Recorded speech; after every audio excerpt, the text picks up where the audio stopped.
Bienvenue pour ce chapitre 63 du Tao Te Ching, le livre de sagesse et de la vertu. Je t'invite à un voyage dans les profondeurs du questionnement existentiel. Oui, ça aussi, ce n'est pas nouveau. Facile, difficile, beaucoup, peu, grand, petit. Faire, ne pas faire, être ou ne pas être.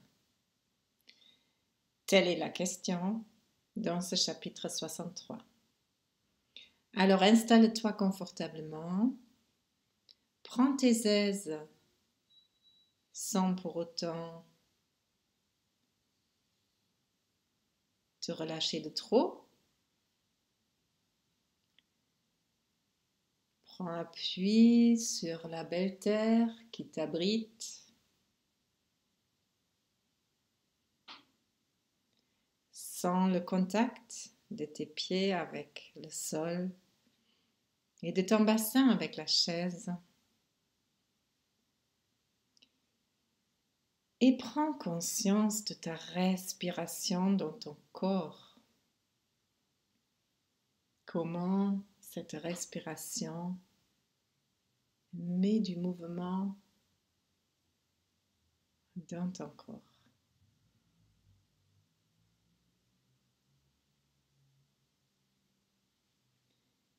Inspire et expire longuement.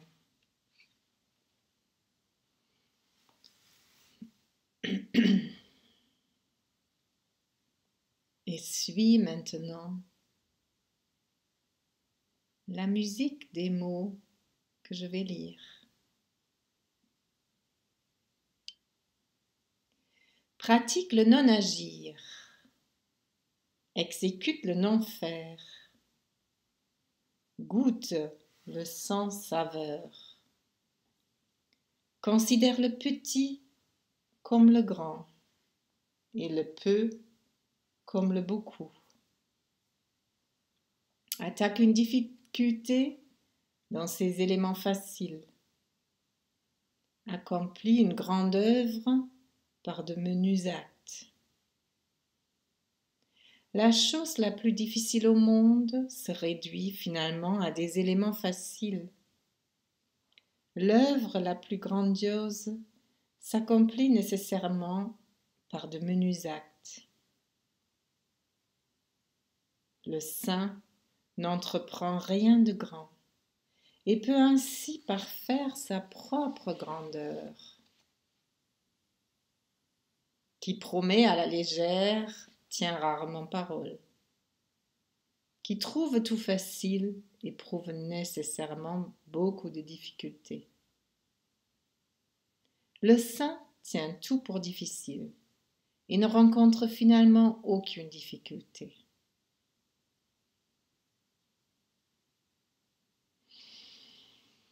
Inspire, expire longuement.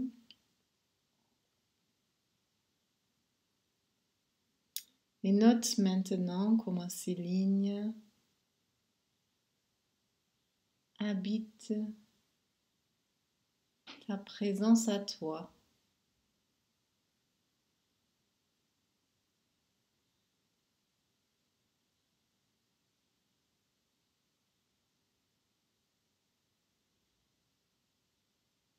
Note-le dans ton cœur, dans ton esprit, sur une feuille de papier.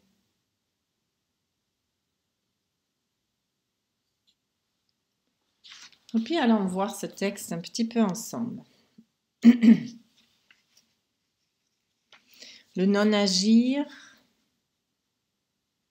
tu en as déjà entendu parler. C'est un des grands principes Wu Wei en chinois, un grand principe du taoïsme, un grand principe spirituel et philosophique qui te permet de dépasser les limites de ton esprit et de tes passions.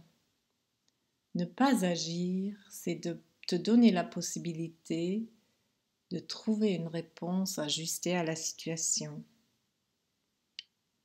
Ne pas agir, c'est laisser agir la vie, au-delà de toi, au-delà de qui tu es, au-delà de ce qui se passe. Laisser agir la vie pour qu'elle trouve son mouvement naturel que tu peux suivre tranquillement. Ça demande pas mal de confiance. Confiance en soi, confiance en la vie surtout, confiance en ce qui va se passer. C'est tout un travail ça. C'est pas facile.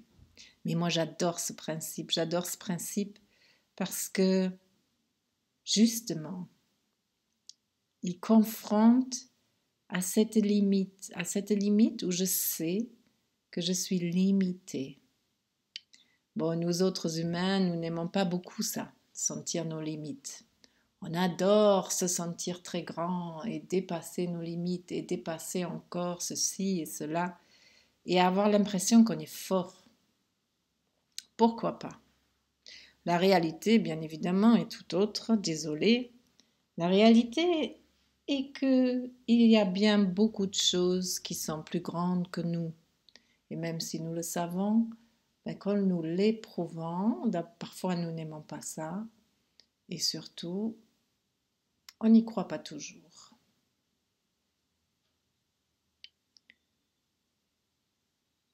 Exécute le non-faire. Alors non-faire, ça ne veut pas dire qu'il ne faut rien faire.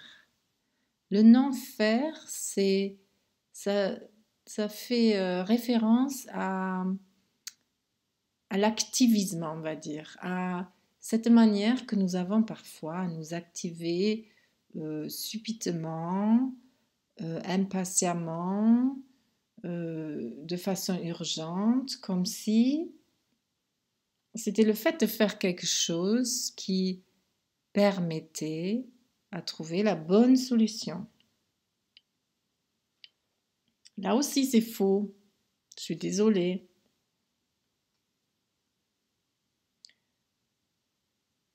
Au niveau de la vie,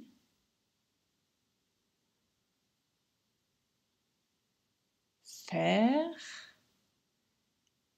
mener des actions, c'est être utile. C'est mettre en place des choses qui préservent la vie. La mienne, celle d'autrui, celle de l'environnement.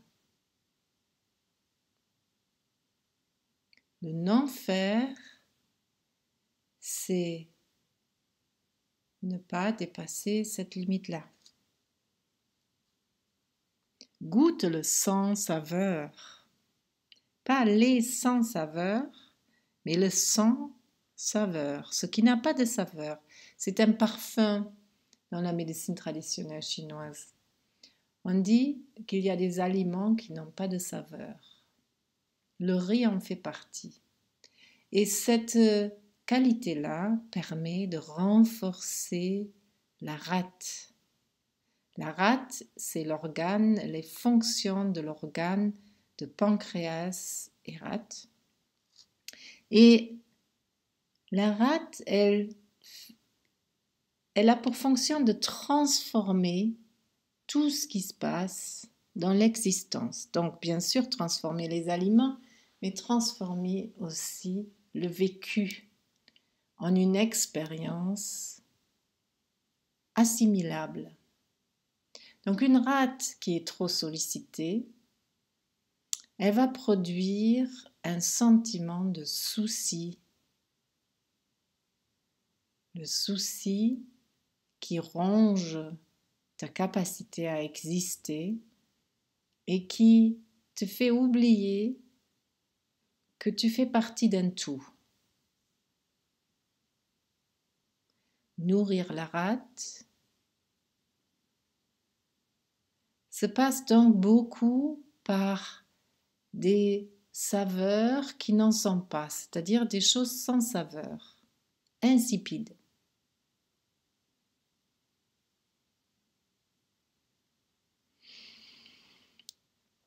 Considère le petit comme le grand et le peu comme beaucoup.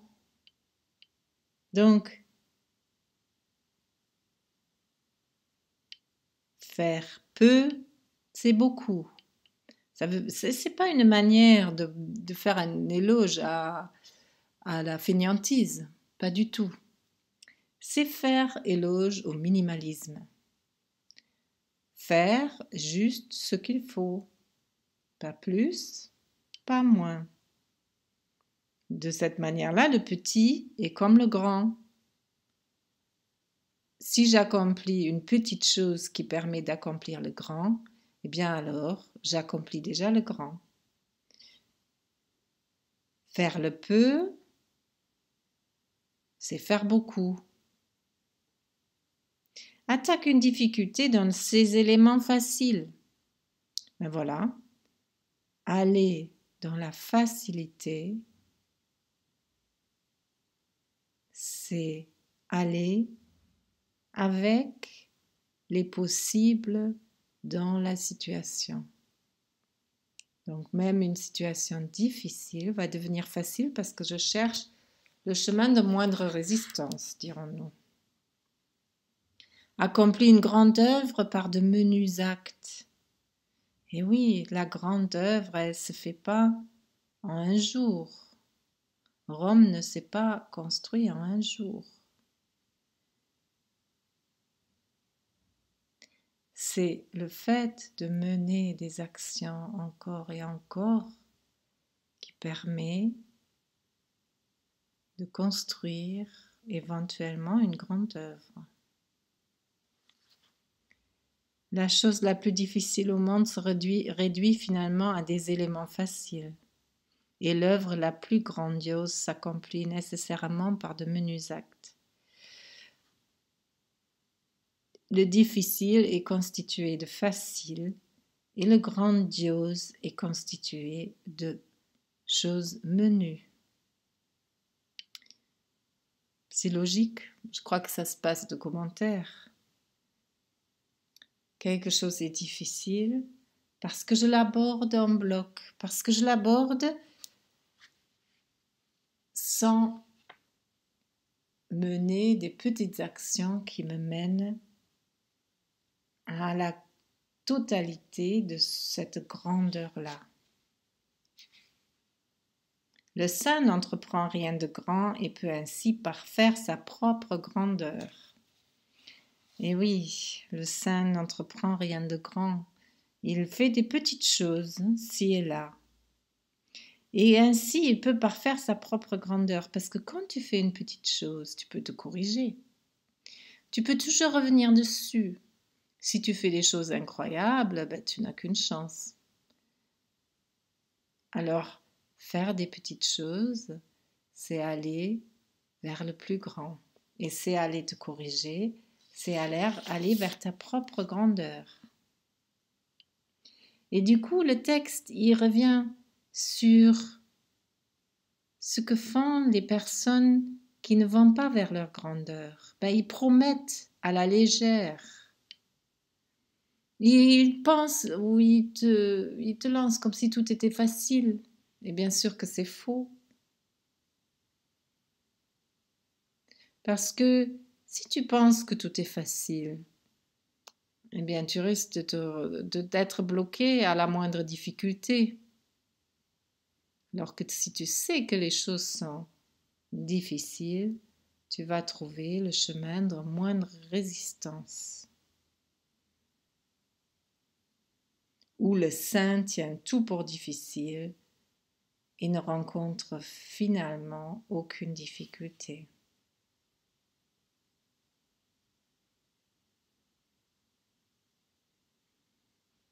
Eh oui, quand tu prends les choses pour difficiles, tu vas trouver donc ce chemin de moindre résistance, là où tout devient possible. Ah, c'est beau ces textes. C'est beau ces textes et bien sûr, je sais que parfois ça renvoie justement aux endroits où les choses nous sont difficiles, mais justement comme si on croyait que tout devait être facile. Combien de fois je le dis aux personnes qui viennent travailler avec moi, mais qui c'est qui nous a fait croire que la vie était facile? Je me le demande. Non, la vie n'est pas facile. La vie n'est pas difficile non plus.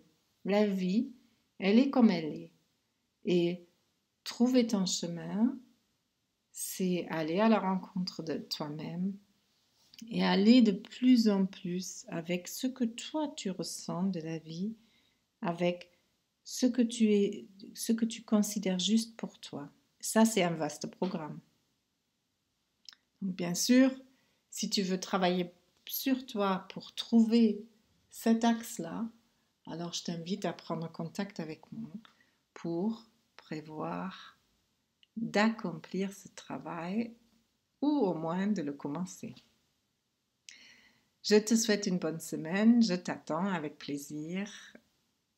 À très bientôt. Au revoir.